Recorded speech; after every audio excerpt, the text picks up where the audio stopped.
Assalamualaikum warahmatullahi wabarakatuh. Nabi Muhammad sallallahu alaihi wasallam. Al-Fatihah. Ar-Rahmanir-Rahim.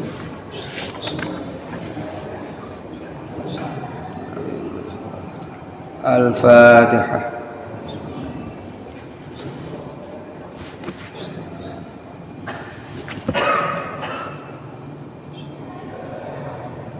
Al-Fatihah.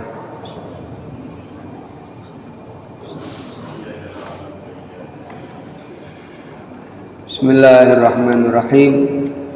Alhamdulillahirabbil alamin wassalatu wassalamu ala sayyidina Muhammadin wa ala alihi wa sahbihi ajma'in.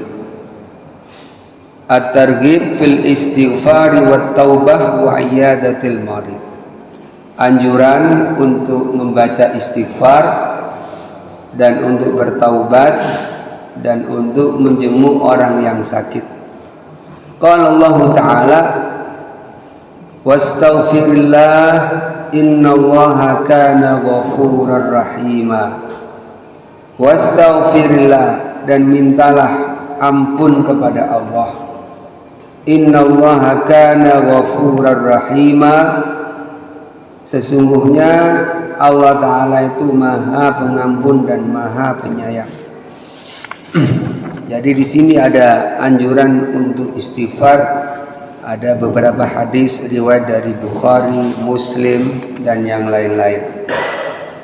Jadi istighfar ini adalah meminta mohon pengampunan dari Allah Ta'ala. Bisa dari dosa atau bisa dari banyaknya nikmat.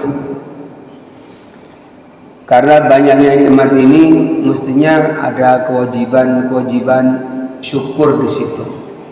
Akan tetapi kita belum bisa melakukan syukur tersebut, maka di saat itu kita diperintahkan juga untuk istighfar. Syukur ini wajib. Maka jika kita tidak mensyukuri nikmat Allah Ta'ala, dari nikmat-nikmat yang telah dikaruniakan kepada kita, dari nikmat yang sering kita rasakan namun juga kita tidak pernah bersyukur, seperti nikmat sehat mata, nikmat sehat telinga, nikmat sehat kelamin, nikmat sehat segala-galanya, juga pemberian kita bisa menikmati air minum, bisa makan. Semuanya ini patut untuk disyukuri, tapi kita juga tidak pernah bersyukur. Maka dari itu istighfar itu harus kita lakukan. Nanti kalau kita biasa istighfar, wirid-wirid yang lain nanti akan bisa tertarik dengan adanya istighfar tersebut. Istighfar ini untuk kehidupan kita dunia juga penting, juga untuk kebutuhan kita di hari kiamat juga penting. Orang yang saat mereka mati dan baru dikubur, kenapa kita kaum Nahdliyin menganjurkan untuk membacakan istighfar bagi yang meyakini? Karena ada hadis mengatakan istaghfiru li akhikum fa innahu al-an yus'al. Bacakan istighfar kepada saudara kalian karena saat ini dia sedang didatangi oleh malaikat Munkar Nakir, ditanya tentang yang bersangkutan dengan amalan-amalan dia. Juga di dalam keterangan yang lain bahwa orang yang bertetangga dengan orang yang ahli zikir itu beda dengan orang yang bertetangga dengan orang yang biasa, walaupun itu di alam kubur. Diterangkan, majawara abdun min jarin khairun min istighfari kathirin. Jadi orang yang berada di dalam kubur, bila dia bertetangga dengan orang yang biasa beristighfar selama di dunia, ini lebih baik bertetangga dengan orang yang biasa membaca istighfar selama di dunia. Jadi mereka merasakan kesejukan. Sebagaimana kalau kita berada di alam seperti alam dunia ini, tetangga yang berdekatan dengan masjid ini beda dengan tetangga yang ada di sana. Lebih sejuk kepada tetangga yang berdekatan dengan masjid daripada yang jauh di sana. Karena aurat ini ada auranya. Wirid ini ada pengaruhnya. Pengaruhnya macam-macam. Pengaruhnya istighfar dan wirid-wirid yang lain itu akan bisa pertama kali menenangkan batin. Ala bidzikrillahi tatmainnul qulub, menenangkan batin. Suatu saat kita dalam keseharian kita memiliki masalah yang bertumpuk-tumpuk. Di sana kita tidak bisa melakukan sesuatu, bahkan mungkin kita bisa lemas karena banyaknya urusan. Maka yang harus kita lakukan pada saat itu, kita berhenti dari melakukan kegiatan. Kita kembalikan kepada Allah Ta'ala, kita hadapkan diri kita kepada kiblat, kita lepaskan semua penat pikiran tersebut, kita konsentrasikan kepada Allah. Setelah kosong, baru kita baca istighfar. Seraya kita mengingat kepada Allah Ta'ala, mengadu kepada Allah Ta'ala, baca, ditambah lagi dengan salawat kepada Nabi Muhammad SAW, dengan mengosongkan semua pikiran. Insya Allah kalau sudah kita lakukan akan terasa ringan. Itu pengaruh daripada wirid. Salah satu dari wirid yang biasa dibaca oleh kaum Nahdliyin yaitu membaca Ratib Al-Haddad. Ini sudah banyak dipraktekkan oleh orang-orang, bahwa orang yang membaca Ratib Al-Haddad itu kumpulan dari hadis, kumpulan dari Al-Quran. Orang yang bertetangga sampai 40 rumah itu akan dikasih ketenangan oleh Allah Ta'ala, baik yang ada di 4 ke kanan, ke kiri, ke depan dan belakang, itu akan dikasih ketenangan oleh Allah Ta'ala. Itu pengaruh daripada wirid. Dan kita selaku kepala keluarga ini harus beda dengan orang yang masih remaja. Kita harus banyak-banyak melakukan zikir kepada Allah Ta'ala. Karena peristiwa yang kita alami, masalah-masalah yang kita derita, ini makin hari makin banyak. Sementara kekuatan pikiran kita makin hari makin melemah. Karena ciptaan Allah Ta'ala itu akan bisa melemah dan memudar. Sama dengan fisik otot kita, hati pun juga begitu.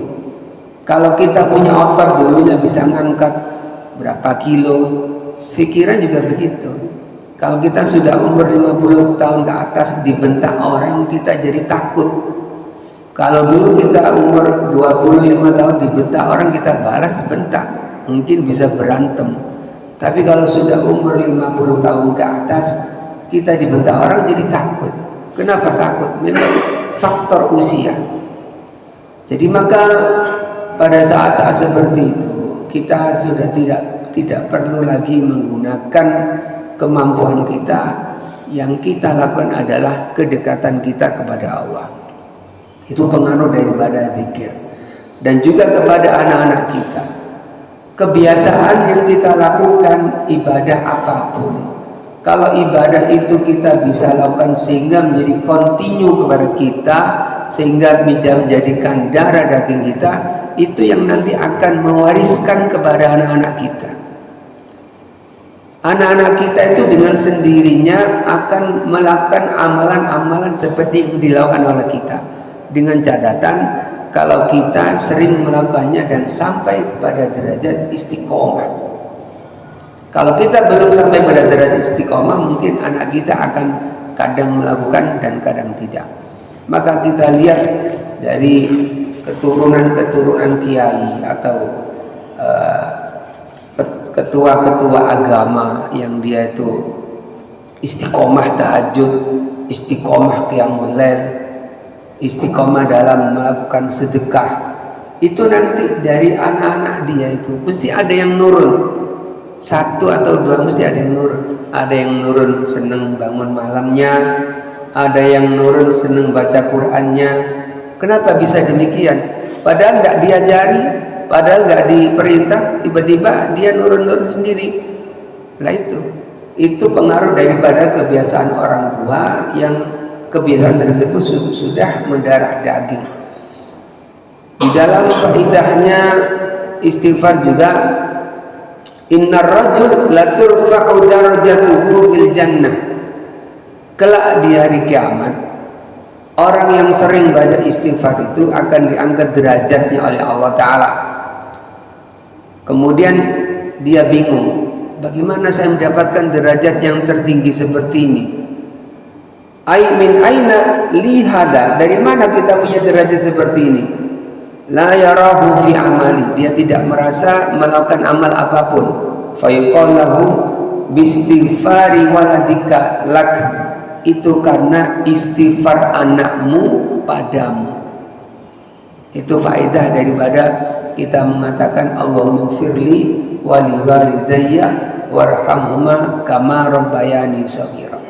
Allahumma firli wali walidayya warhamhuma kama rabbayani shaghira. Orang tuanya, jangankan anaknya, orang tuanya nanti kelak di hari kiamat diangkat derajatnya gara-gara istighfar dari anak. Inilah pentingnya kita yang sudah berkeluarga ini hendaknya lebih banyak beribadah kepada Allah. Yang wajib kita wariskan kepada anak-anak kita itu yaitu masalah ibadah ini. Masalah ibadah, masalah ngaji, masalah menata akhlak mereka. Kalau masalah duniawi, insya Allah ya mesti kita atur juga. Tapi duniawi itu nanti akan tergantung kepada skill mereka masing-masing. Kalau mereka bisa belajar sendiri untuk mencari dunia, ya jangan terlalu diatur, jangan terlalu diarahkan. Arahkanlah kepada hal yang lebih penting, yaitu masalah ibadah. Dikatakan di dalam satu hadis, wa an Abi Hurairah radhiyallahu anhu qala sami'tu Rasulullah sallallahu alaihi wasallam yaqul, dari sahabat Abu Hurairah Rasulullah bersabda, wallahi inni la astaghfirullah wa atubu ilaihi fil yawm akthar min 70 marrah, rawahul Bukhari. Rasulullah bersabda, inni la astaghfirullah, aku membaca istighfar kepada Allah Ta'ala dengan sungguh-sungguh, wa atubu ilaihi, dan aku bertaubat kepada Allah, fil yaumi, dalam satu hari, akthar min 70 marrah, lebih banyak daripada 70 kali. Di dalam riwayat lain lebih banyak daripada 100 kali. Apakah istighfar Nabi Muhammad itu dengan cukup membaca astagfirullah, astagfirullah, astagfirullah? Tidak. Istighfar orang-orang soleh itu satu kalinya mereka itu dengan melepaskan diri dari kesalahan-kesalahan. Bukan hanya mulut yang bicara, tapi satu kali istighfar dia itu sungguh-sungguh ingin melepas dari semua kesalahan-kesalahan, melepaskan dari maksiat-maksiat. Padahal kita ini banyak sekali melakukan maksiat-maksiat, yang maksiat itu kita sudah anggap biasa. Maksiat melihat orang yang bukan mahram sudah biasa, sehingga kita tidak menganggap itu adalah dosa. Walaupun di dalam syariat fikih dikatakan seorang guru boleh mengajar seorang murid wanita, akhwat, ya memang diperbolehkan, tapi tidak mustahil di dalam saat melihat murid perempuan itu ada rasa tertarik. Di situ akan tercampur antara kebolehan syariat dan ada nafsu. Nah, ini yang kita takutkan. Sebagaimana kita marah kepada seseorang karena orang tersebut melanggar aturan. Waktu kita menghukum orang yang melanggar peraturan itu, apakah kita menghukum dia itu karena melanggar syariatnya, atau di situ ada terselip rasa jengkel pribadi? Ini yang sulit. Seorang ulama namanya Tajuddin As-Subki, Dia waktu di dalam teras rumahnya, tiba-tiba seekor anjing masuk, diusir, ditendang atau didorong anjing tersebut dan berkata, "Ikhsa ya kalab." Maaf kalimatnya tidak pantas tapi saya terjemahkan, pergi anjing. Nah, bener ya, pergi anjing. Tiba-tiba abahnya dari belakang, abahnya terkenal waliullah dan seorang yang sangat soleh. Dia berteriak, "Wahai anakku, kebolehan itu dengan catatan di dalam hati kamu tidak ada rasa menghina kepada anjing. Bahkan untuk anjing pun ada aturannya. Untuk anjing pun ada aturannya. Jadi di dalam kebolehan syariat menghukum seseorang, atau kita marah kepada istri, atau kita marah kepada anak, apakah los begitu diperbolehkan? Tidak. Di situ disyaratkan tidak boleh melampiaskan kemarahan kita, tidak boleh memasukkan dari dendam kita. Nah, ini yang sulit. Jadi perbuatan-perbuatan mubah itu yang kalau kita keseringan akan bisa masuk kepada perkara yang haram atau paling tidak syubhat. Nah, ini yang perlu kita istighfari juga. Kita perlu istighfari juga. Kenikmatan-kenikmatan, bisa makan, kalau kita nggak enak bisa keluar, atau nanti kita pingin yang lebih. Kalau kita sering-seringan seperti itu, hal itu diperbolehkan. Tapi nanti suatu saat akan jatuh kepada israf. Akan jatuh kepada israf. Bagaimana? Akhirnya makanan yang di rumah tidak dimakan, bau, ini haram bagi kita. Kata Imam Ghazali, perbuatan-perbuatan yang makruh, perbuatan-perbuatan yang mubah, itu kita diperbolehkan untuk melakukannya dengan catatan jangan sering-sering. Karena perbuatan mubah yang sering kita lakukan itu akan jatuh kepada perbuatan yang makruh atau bisa jatuh kepada yang haram. Ini kata Imam Ghazali dalam Ihya Ulumuddin. Jadi kalau orang-orang soleh, mereka itu membaca istighfar kepada Allah Ta'ala. Bacaan istighfar mereka ini disertai dengan penyesalan yang betul-betul menyesal. Tidak seperti kita zaman sekarang.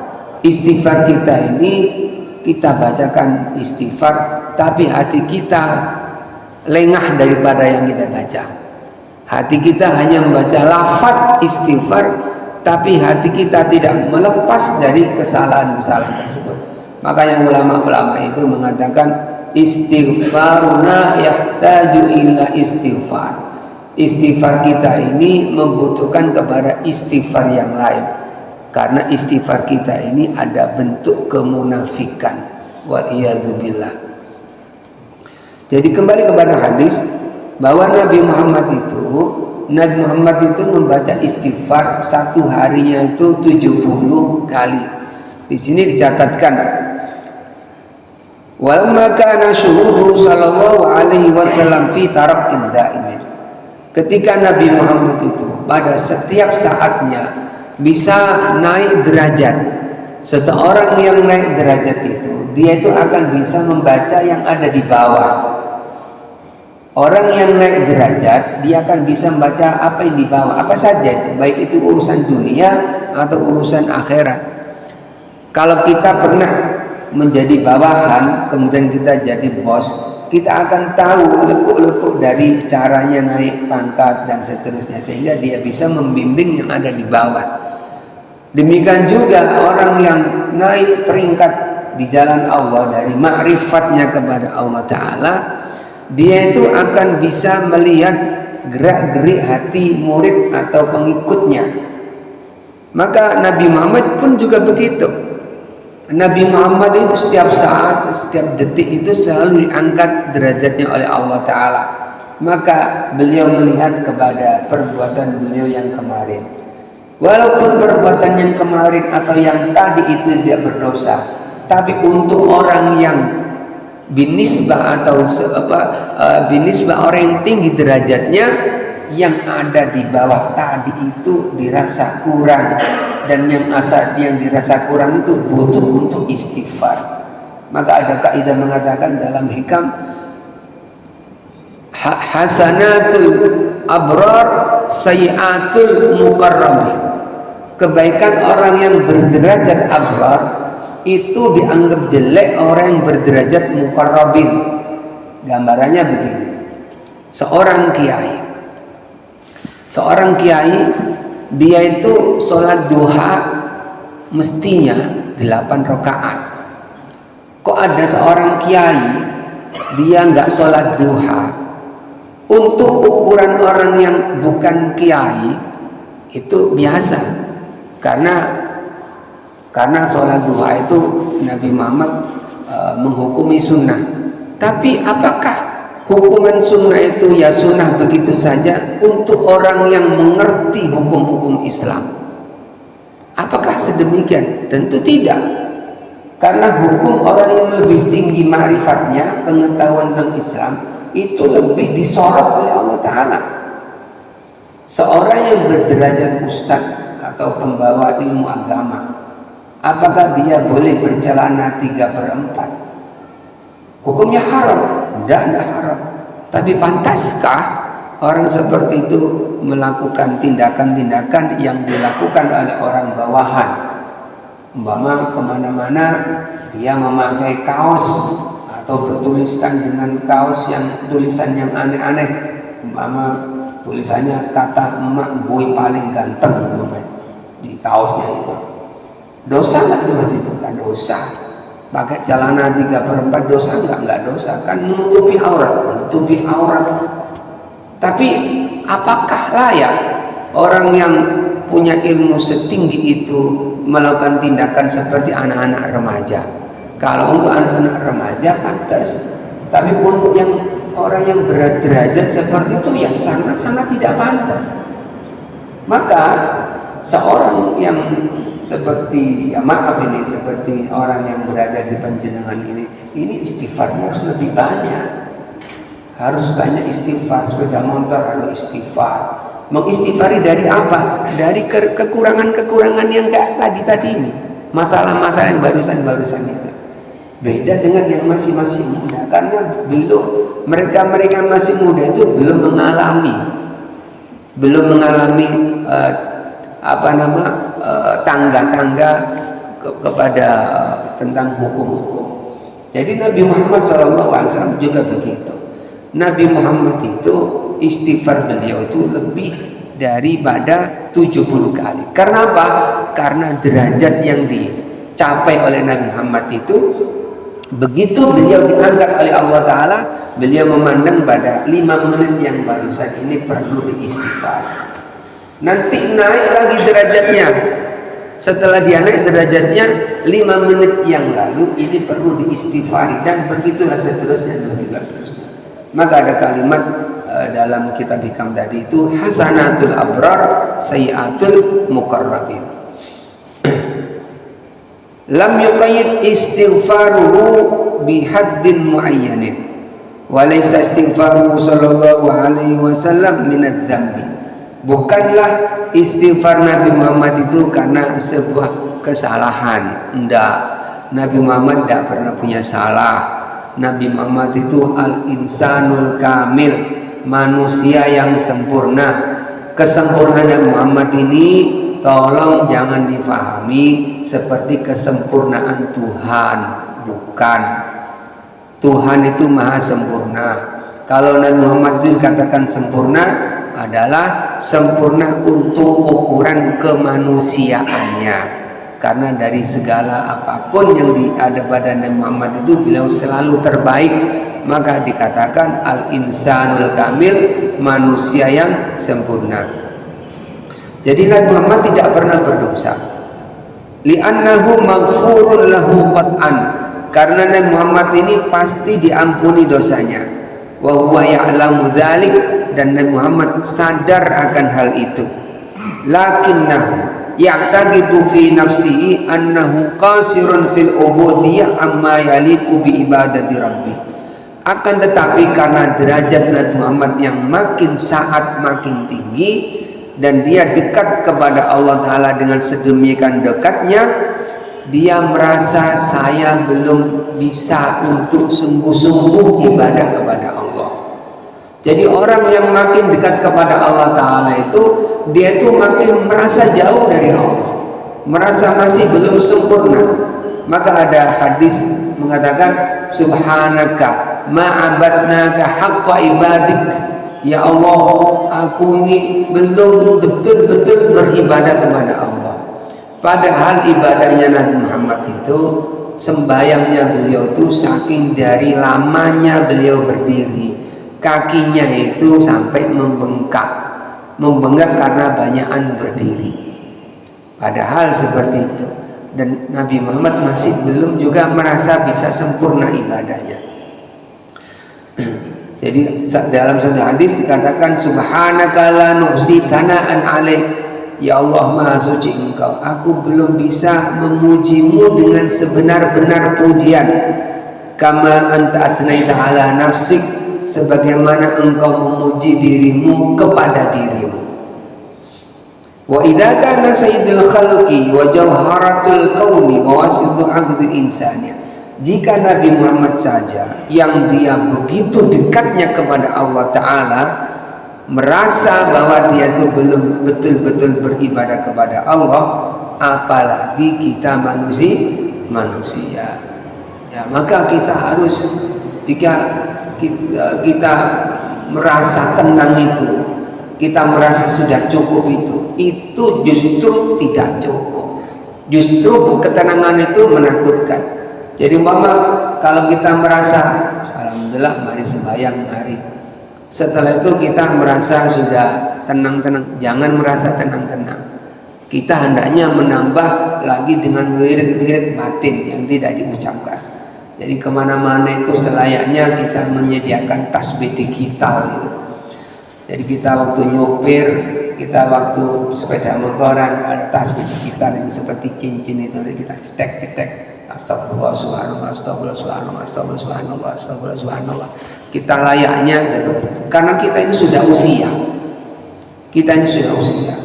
Kita ini sebentar lagi dijemput oleh malaikat, dan kita kalau tidak banyak-banyak membawa bekal kepada Allah Ta'ala, sisa-sisa dari kotoran dosa yang mengendap di dalam hati kita ini akan membuat kita sulit untuk beribadah kepada Allah.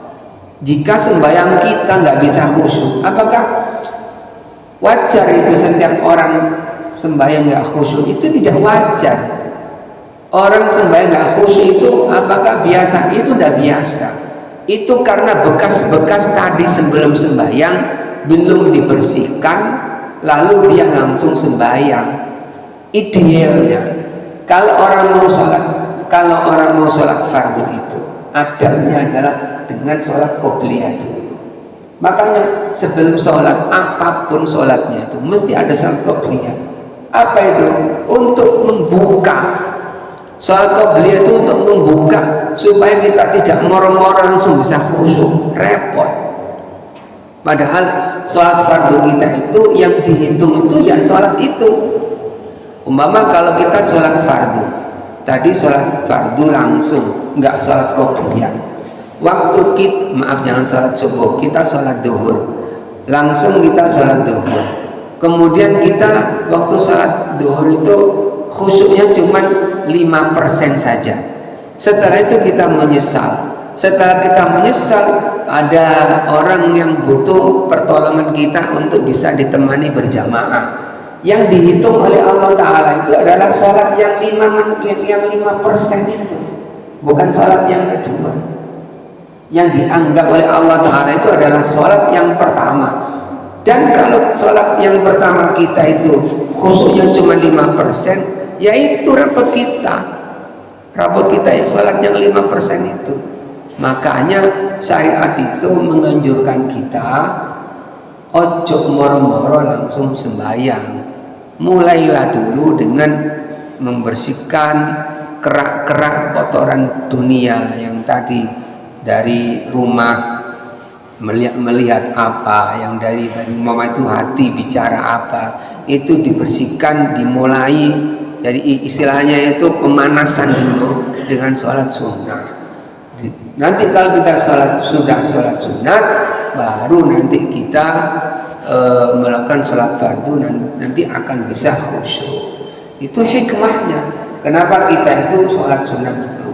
Dan nanti kalau sholat sunat selesai, nanti ada sholat ba'diyah dan seterusnya.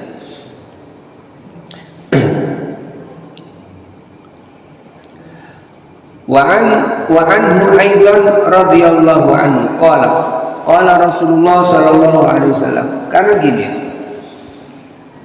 manusia itu, ini katanya Imam Syadili ini termasuk tokoh sufi bagi yang meyakini, ya.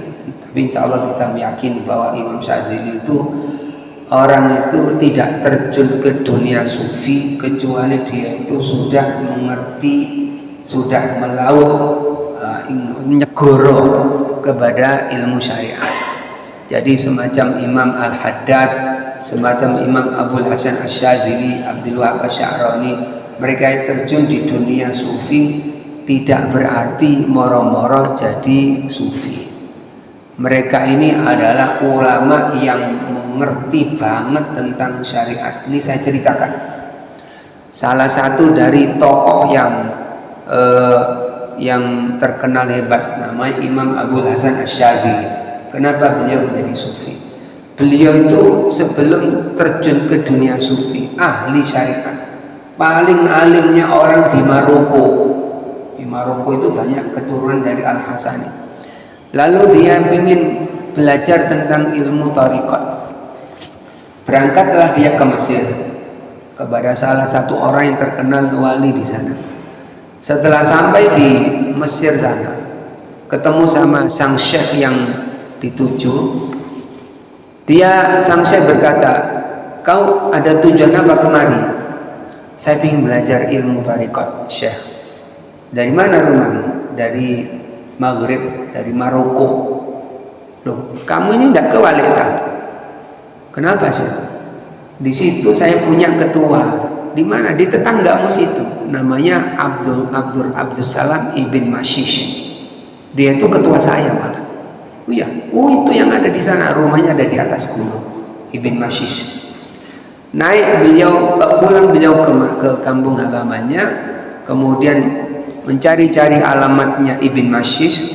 Ternyata alamatnya ada di atas gunung. Naik, dia hidup sendiri, beribadah sendiri. Setelah itu sampai di atas, ditanya, "Tujuannya apa kamu ke sini?" "Saya ingin belajar." Kemudian dilihat oleh sang guru, kemudian turun ke bawah. Di bawah itu ada sumur, dan sekarang masih ada sumur itu. Mandi di sana. Setelah itu dia turun ke bawah dan mandi. Setelah mandi, dia naik ke atas. Setelah itu dilihat oleh gurunya, dilihat, turun lagi, mandi dulu. Turun lagi, mandi. Nah, ini Abul Hasan Syadzili bingung, kenapa saya sudah mandi kok disuruh mandi lagi? Setelah itu mandi, naik ke atas. Kedua kalinya dibilang gitu, turun lagi, sampai 3 kali. Setelah itu dia di bawah sambil mandi itu mikir, apa kekurangan saya? Ternyata, oh ini saya masih membawa alma mater saya, bahwa saya itu seorang dosen, bahwa saya itu seorang alim, bahwa saya itu seorang yang hafidh Quran, bahwa saya itu hafal ini hafal itu, menguasai segala bidang ilmu. Dan sekarang saya mau berhenti dari anggapan-anggapan tersebut. Lalu dia bertobat, "Ya Allah, hapuskan aku dari kegagahanku, dari keegoisanku, dari kesombonganku." Setelah itu dia naik ke atas dan ketemu, "Sekarang aku terima jadi muridku." Jadi begitu itu orang-orang sufi, mereka ini tidak terjun ke dunia sufi kecuali sudah mengerti tentang syariat. Jadi alhasil di antara ucapan beliau adalah, "Alaika bil istighfar wa illam yakun hunaka dzambun." Hendaklah sering-sering kau baca istighfar, walau kau sebelumnya belum melakukan dosa.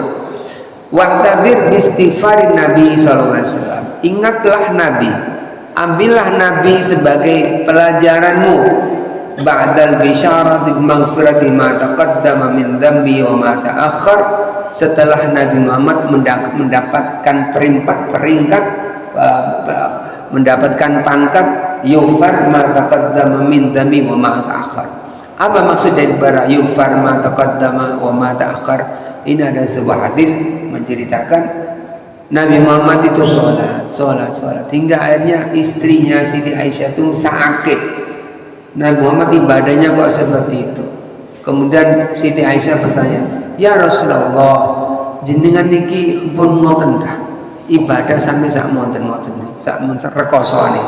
Bukankah Allah Ta'ala itu sudah mengampuni dosamu yang sudah lewat dan yang akan datang? Lalu Nabi Muhammad menjawab, ya Aisyah, saya memang untuk dosa saya nggak punya, tapi saya itu paling tidak saya itu mensyukuri nikmat karena saya diangkat ini. Derajat saya itu paling dekat-dekat lagi, diangkat. Itu yang saya istighfari, itu yang saya syukuri. Jadi istighfar saya itu minangka rasa syukur saya kepada Allah Ta'ala, bukan karena dosanya. Nah itu. Kemudian di dalam kalimat beliau yang lain, ini ada sebuah kitab namanya Tabaqat Syadilatil Kubra. Wa kana radhiyallahu anhu yaqulu asbabul qabdi thalathah. Di antara sebab-sebab orang qabd itu tiba-tiba dia itu tidak mengerti apa yang harus dilakukan. Sesekali kita merasakan demikian. Pingin kerja kana sing kerjaan, pingin mikir moro-moro mandek, pingin wirid ndak iso wirid, pingin sembahyang kok cabote. Apakah itu pernahkah kita mengalami seperti itu? Insya Allah semua pernah mengalami ini, karena peristiwa religius itu masing-masing pasti punya pengalaman. Jadi qabd dalam misalnya qabd, jadi dia itu terhenti untuk tidak bisa untuk melakukan apapun. Itu kenapa sebabnya? Mau dibawa zikir tidak bisa, tidak nyambung. Dibawa sembahyang, ya sembahyang ya karena wajib aja, nunduk. Tapi untuk menjadi khusyuk, kenapa tidak bisa khusyuk? Nah itu orang dalam keadaan qabd, dalam istilah tasawufnya itu qabd, digenggam. Dia itu digenggam, tidak bisa lepas. Nah itu penyebabnya 3. Dzambun ahdatsah. Yang pertama, dosa sebelum saat ini. Sebelumnya kau sudah melakukan dosa dan kau belum istighfar, belum ditebus. Au dunya dhahabat angka, atau kamu mikir dunia yang dunia kamu itu lepas dari tanganmu. Au syakhsun yu'dzika fi nafsika au irdik, atau kau barusan dicaci maki sama orang, atau kau dizalimi sama orang. 3 hal itu. Jadi penyebab orang-orang wong kok sumpek karepe dhewe iku ana telu. 1 karena melakukan dosa sebelumnya. 2 karena dia kehilangan dunianya, hartanya. 3 karena dia didolimi oleh seseorang. Nah, kemudian bagaimana cara melepaskan dari qabd tersebut? Fa in kunta adnabta fastaghfir. Jika kau kemarin atau tadi sudah melakukan dosa, maka bacalah istighfar. Wa in kunta dhahabat anka dunya farji ila rabbik. Kalau kau barusan hartamu hilang, maka kembalikan harta itu kepada Allah. Lepaskan harta itu kepada Allah, anggaplah bahwa ini bukan rezeki saya. Wa in zulimta fasbir wahtamil. Kalau kau didolimi sama orang, lepaskan hal itu, pasrahkan kepada Allah. Gusti Allah mboten sari, lepasmu, nggak usah dipikir. Biar dia ngomong, biar dia ngerasani, biar dia mencaci saya. Siapa yang bisa lepas? Yang bisa lepas dari cacian orang itu siapa? Laung Gusti Kanjeng Nabi Sallallahu Alaihi Wasallam, manusia yang sesuci itu beliau dibilang sihir, dibilang dukun, dibilang gila. Ma anta illa bimajnun, di dalam Al-Quran, sahir, dukun, gila dan macam-macam. Tapi Kanjeng Nabi pernahkah membalas? Tidak, Nabi Muhammad tidak jawab, malah Gusti Allah Ta'ala yang menurunkan ayat Nun wal qalami wa ma yasturun ma anta bi ni'mati rabbika bimajnun. Itu jawaban. Engkau bukan orang gila ya Muhammad. Allah yang jawab kepada mereka. Jadi kayaknya kita itu kalau didolimi sama orang, tidak semua perkara selesai pada detik itu. Ada kalanya perkara itu akan selesai dengan waktu. Nanti akan orang lain yang menjawab, orang lain yang membela, bukan dari lisan kita, tapi dari orang lain. Maka paling enak itu ya pasrah sama Allah Ta'ala. Kalau mau usaha nggak kuat ya usaha yang kecil-kecil aja, nggak usah sampai apa itu, sampai lapor-lapor, sampai marah-marah, nendang-nendang. Karena yang paling enak itu pembelaan kalau dari Allah. Kita akan terhormat, kita akan mulia di mata orang daripada kita bela diri kita sendiri. Alhamdulillah. Hada da'uka, ini katanya Imam, ini adalah obat dari kobet tersebut. Wa illam yu'tika Allahu ala sababil qabdi faskun tahta jarayanil aqdar. Jika dari 3 poin tadi itu kau belum tahu dari mana sebabnya itu, apakah dari dosa, atau dari kehilangan harta, atau apakah dari didolim sama orang, kamu tidak tahu dari mana, pasrahkan sama Allah, diam saja, diam, faskun, diam di bawah takdir Allah Ta'ala. Fa innaha sahabatun sa'irah, karena kau tadi itu dakwahnya seperti awan yang sedang berjalan, nanti akan diganti dengan yang lebih baik lagi. Itu ucapan dari Imam Abu Hasan Asy-Syadzili.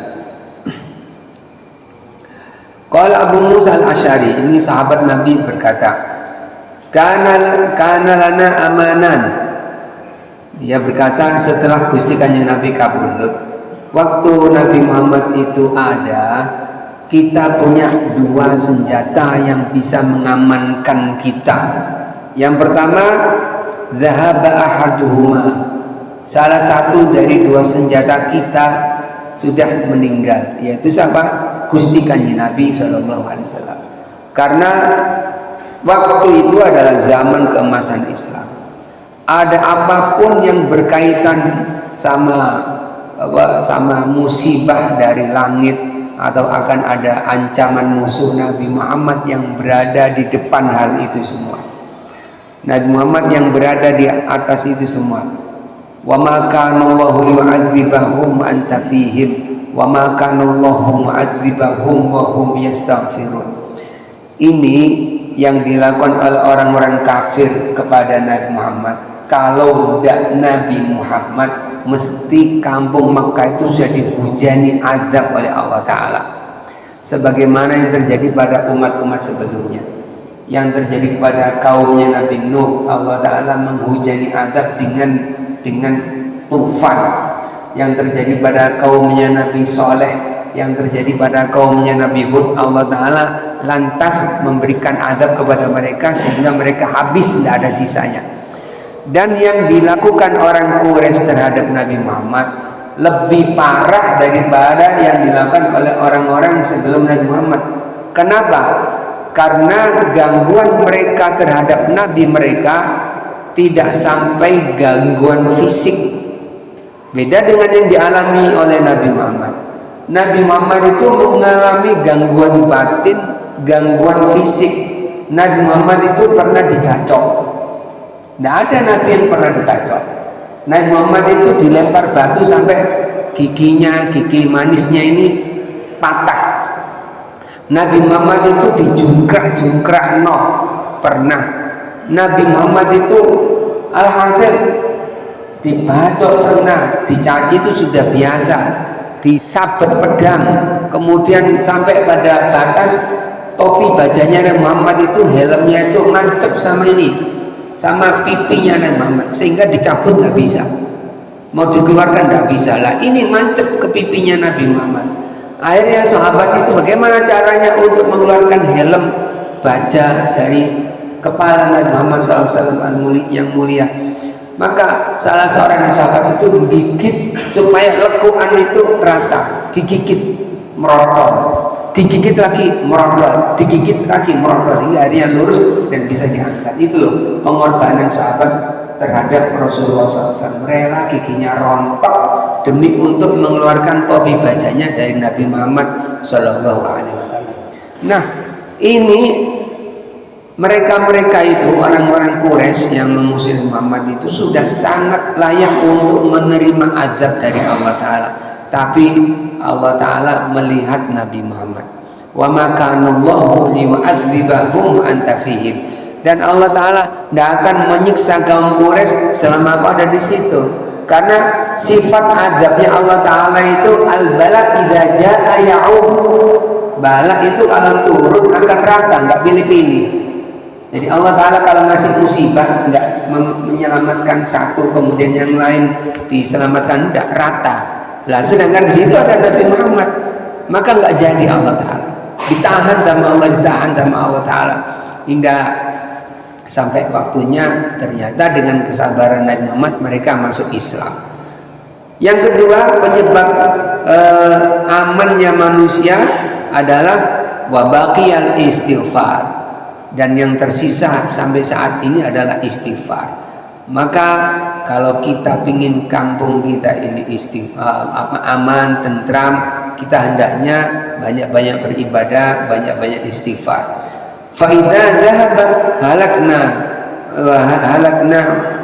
Kalau semuanya nggak ada, artinya Nabi Muhammad sudah kabundut, kemudian di daerah situ tidak ada masjid, tidak ada orang banyak istighfar, hari yang sudah jadi tempatnya maksiat. Tempatnya maksiat itu aliyadzubillah. Qala Ali radhiyallahu anhu, Sayyidina Ali berkata, ma alhamallahu 'abdan al-istighfar wa huwa yuridu an yu'adzibahu. Jika Allah Ta'ala mengilhami seseorang dengan istighfar, itu tandanya Allah tidak akan menyiksa dia, tidak akan memberikan malapetaka kepada dia. Jadi tandanya kalau orang itu membaca istighfar, itu tandanya orang itu aman, tidak akan dikasih bala oleh Allah Ta'ala. Kembali kepada hadis. Wa an Abi Hurairah radhiyallahu anhu qala Rasulullah sallallahu alaihi wasallam, walladzi nafsi biyadihi law lam tudhnibu la dhahaballahu ta'ala bikum wa la jaa'a biqaumin yudhnibuna fayastaghfiruna Allah ta'ala fayughfaru lahum, rawahu Muslim wa Ahmad. Rasul bersabda, demi nyawaku yang ada di tangannya, andaikan law lam tudhnibu, andaikan kalian tidak melakukan dosa, la dhahaballahu bikum, maka Allah Ta'ala akan mematikan kamu, mematikan kalian semua. Wala jaa'a biqaumin yudhnibun, dan Allah Ta'ala akan mendatangkan orang baru yang pendosa-pendosa. Fayastaghfirunallah, setelah mereka melakukan dosa, mereka istighfar kepada Allah Ta'ala, fayughfaru lahum, maka kemudian Allah mengampuni mereka. Jadi maksudnya hadis ini, umpama ada kampung, orang itu kok soleh semua, itu sama Allah Ta'ala akan dimatikan yang baik-baik. Yang soleh-soleh, yang soboni masjid, yang istighfar, yang baca Quran, nanti sama Allah cabut Allah, diganti anak-anak muda yang maksiat-maksiat ini. Itu sudah aturan alam, aturan alam. Kita di kampung ini ada orang yang dulu orang soleh, atau belum sempat umur berapa tiba-tiba Allah Ta'ala mencabut nyawa, diganti anak-anak baru yang suka begini, suka begini. Kenapa kok demikian? Ya itulah aturan alam seperti itu. Allah ngatur alam sebenarnya seperti itu.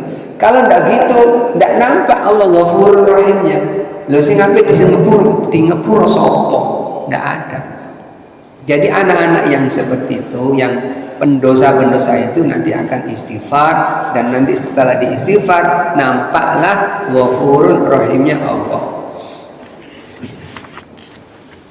Wa an Anas radhiyallahu anhu qala Rasulullah sallallahu alaihi wasallam, lallahu afrahu bi taubati 'abdi min ahadikum saqata ala ba'irihi wa qad aballahu bi ardi falatin, rawahul Bukhari wa Muslim.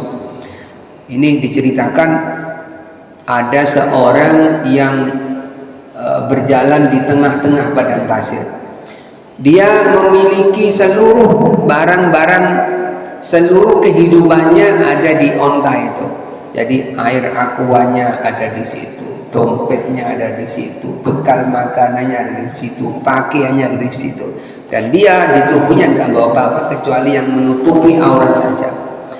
Nah, orang tersebut berjalan hingga akhirnya karena kelelahan, ada pohon di tengah-tengah padang pasir, dia duduk di bawah pohon tersebut dan kemudian dia tertidur. Begitu dia tertidur dan membuka matanya, ternyata ontanya telah pergi entah kemana. Nah, ini bayangkan kalau perlengkapan hidupnya ada di onta tersebut dan ontanya pergi entah kemana, itu tandanya dia akan mati pelan-pelan. Nah, orang mati pelan-pelan ini akan menyakitkan. Akhirnya karena kelelahan, dia kemudian tertidur lagi. Setelah tertidur, tiba-tiba onta yang tadi hilang itu datang kembali. Begitu gembiranya sampai dia tuh ngomong gak krosok, Allahumma anta abdi wa ana rabbuk. Ya Allah, alhamdulillah jenengan iku hamba kula pengirani jenengan. Ya, sampai gembiranya, sampai ke perut Tuhan kita dikatakan hamba dan kita menganggap diri kita adalah Tuhan. Nah, Allah Ta'ala, kegembiraan Allah Ta'ala itu lebih daripada kegembiraan orang yang tersebut manakala melihat ada hambanya yang bertobat. Juga lebih gembira daripada orang yang mandul, yang nggak punya anak, kemudian tiba-tiba pada usia yang umpama sudah 80 tahun istrinya bisa punya anak. Ya apa senengnya. Lah Allah Ta'ala lebih senang daripada orang yang mandul tiba-tiba dia punya anak. Lebih daripada itu. Itulah kegembiraan Allah. Wal ma'na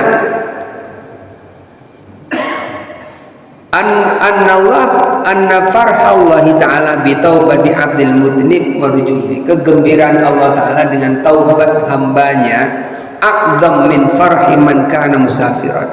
Lebih gembira daripada orang yang sedang musafir yang mengalami kejadian yang seperti saya katakan tadi itu.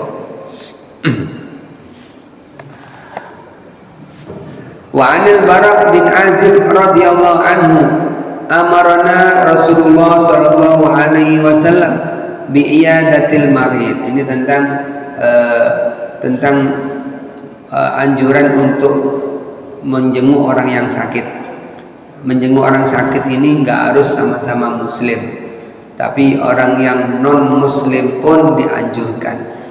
Yang kita tidak diperbolehkan muamalah kepada orang yang non muslim itu adalah perkara yang mengarah kepada ibadah saja. Tapi kalau mengarah kepada kemanusiaan kita dianjurkan juga, disunahkan juga. Bi'iyadatil marid, dengan menjenguk orang yang sakit. Wattiba'il janais, dan mengikuti janazah. Watashmitil atis, dan menjawab orang yang bersin. Dia berkata alhamdulillah, kita jawab yarhamukallah. Wa ibraril muqsim, dan membantu orang yang ingin menjalankan sumpahnya. Umpama demi Allah saya mau bersumpah, saya bersumpah untuk puasa 3 hari. Nah, kita bantu dia itu agar bisa puasa. Umpama kita kasih sahurnya, umpama kita kasih makan, mau kita kasih uang biar dia itu bisa sumpahnya itu dilunasi. Wa nasril madlum, dan menolong kepada orang yang dizalimi. Wa ijabatid da'i, dan mendatangi orang yang ngundang. Wa ifsya'is salam, dan menjawab orang yang membaca salam.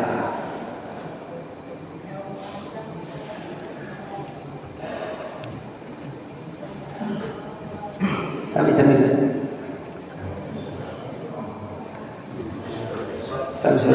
niki wonten bab malih sore. Sebelum pindah ke pembahasan bab yang setelahnya, napa wonten pertanyaan?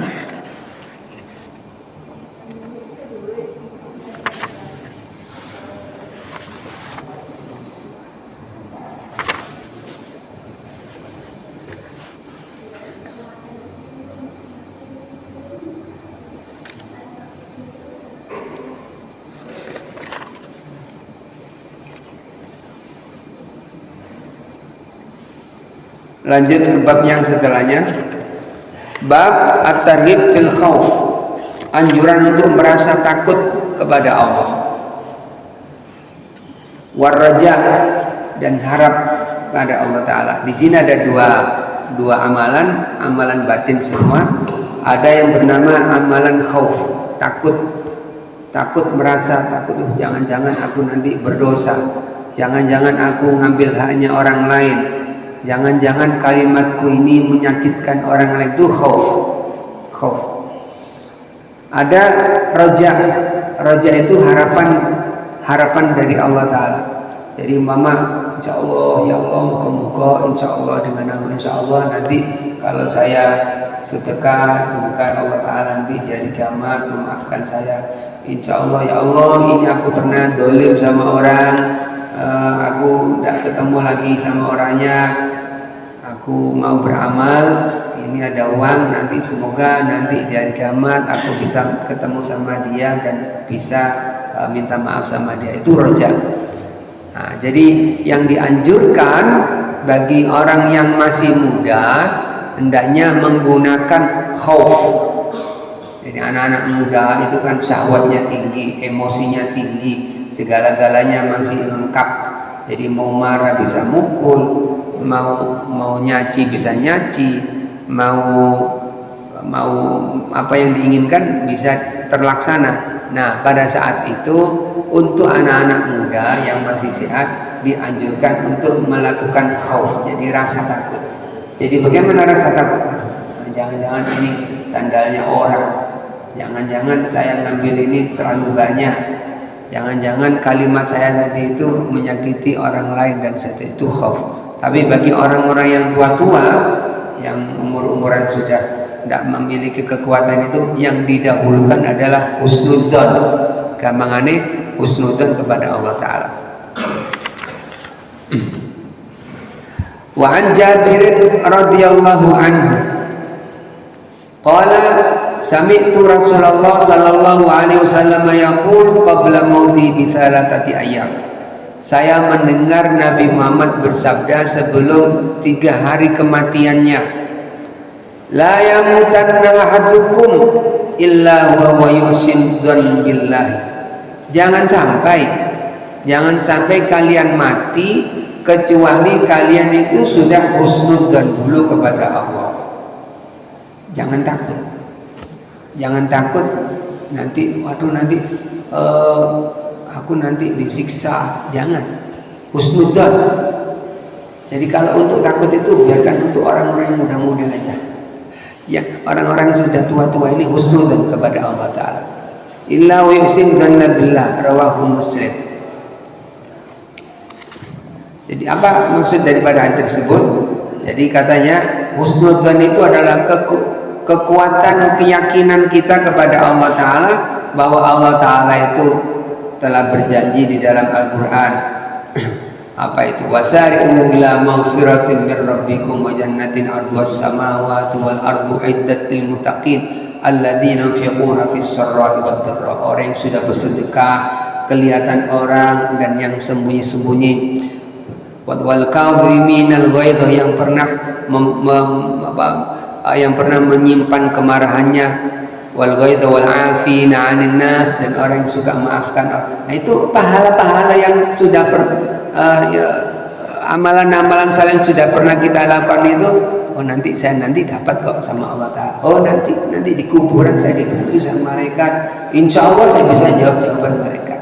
Tapi disimpan aja dalam hati, jangan diucapkan. Kalau diucapkan nanti orang akan dianggap kita ini GR nanti. Malaikat tidak bisa di GR, tidak bisa dianggap GR-GRan ya. Wa an Abi Hurairah radhiyallahu anhu qala qala Rasulullah SAW, ana inda dhanni abdi bi, aku menurut sanggaan hamba kepadaku. Jika hambaku itu mau husnudzan, aku seperti itu. Kalau dia suudzon kepada Allah Ta'ala, ya aku juga demikian. Qal qadiyat qila ma'nahu bil ghufran lahu idza astaghfarani. Jadi kita nyangka aku pasti dapat ampunan dari Allah kalau dia itu sudah kemarin sudah istighfar. Wal qabul idza naba ilayya, aku yakin doa-doaku diterima sama Allah. Tak yakin kalau dia tadi sudah kembali istighfar kepada Allah. Wal ijabah idza da'ani, aku yakin doaku pasti dikabulkan kalau dia tadinya berdoa. Wal kifayah idza stakfani, aku insyaallah dicukupi oleh Allah Ta'ala kalau tadi sudah minta untuk dicukupi. Lianna hadis sifat la tadharu minal abdi illa idza ahsana dhannahu billahi wa qawiya iman.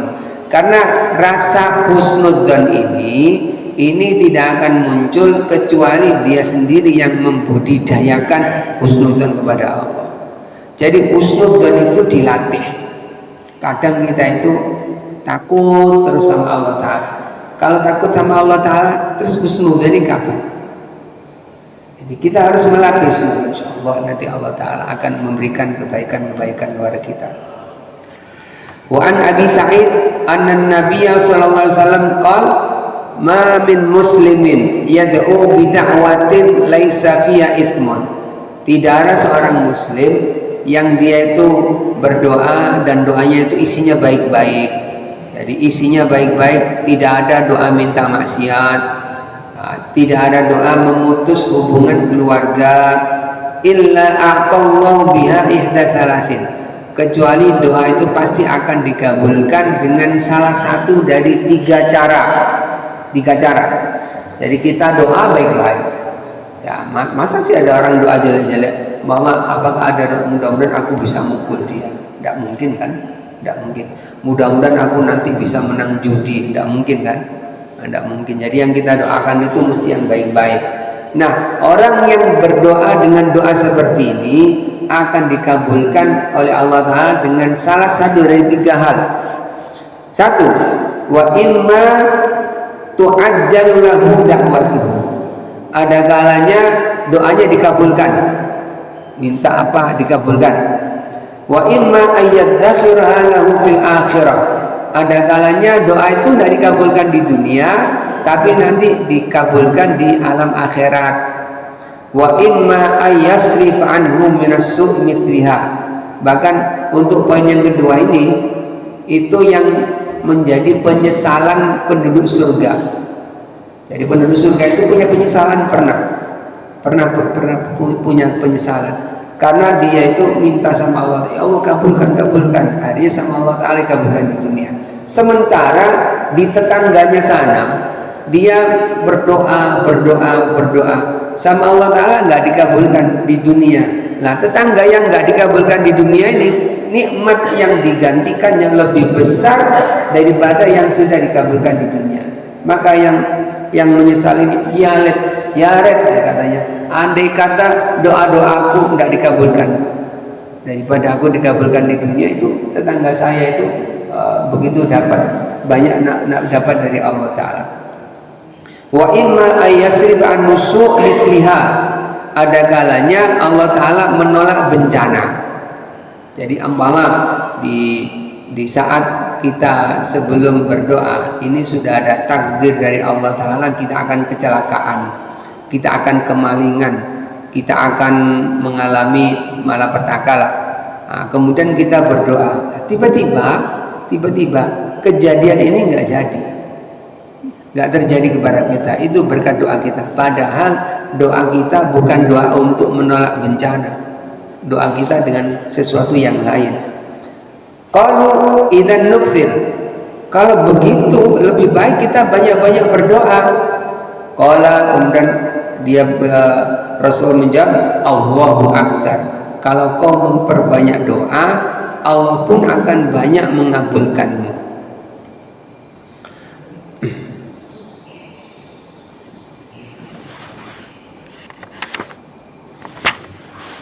Wallahu a'lam bishawab.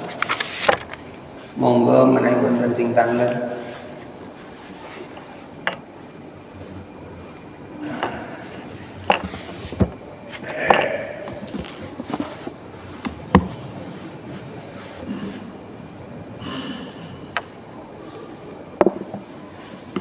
Monggo ibu-ibu bapak-bapak menawi wonten sing tanglet.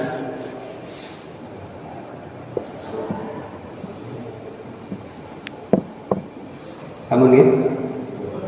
Bismillahirrahmanirrahim. Alhamdulillahirabbil alamin wassalatu wassalamu ala Muhammadin wa ala alihi wa sahbihi ajma'in. Allahumma ij'al jam'ana hadza jam'an marhuma waj'al tafarruqana ba'da tafarruqan ma'suma wa la taj'al lahum fina wa la minna wa la ilaina syaqqiyan wa la mahruma. Iftah alaina fudwal arifin faqihna bid-din waj'alna min ulama'il muttaqin wa alim mukhlisin rabbina a'udzubika min ilmin la yanfa' wa qalbin yakhsha nafsin la tashba wa min ad'iyatin law sajabu laha. Allahumma ballighna Makkah Madinah lil haji wal umrah wa ziyarah warzuqna ruyan Nabi sallallahu alaihi wasallam wa manaman wa ma dzalika alaina bi alika bi aziz. Rabbana atina fid dunya hasanah wa fil akhirati hasanah wa qina adzabannar. Wa sallallahu ala sayyidina Muhammadin nabiyil ummi wa ala alihi washabbihi baraka wasallam. Sirril Fatihah.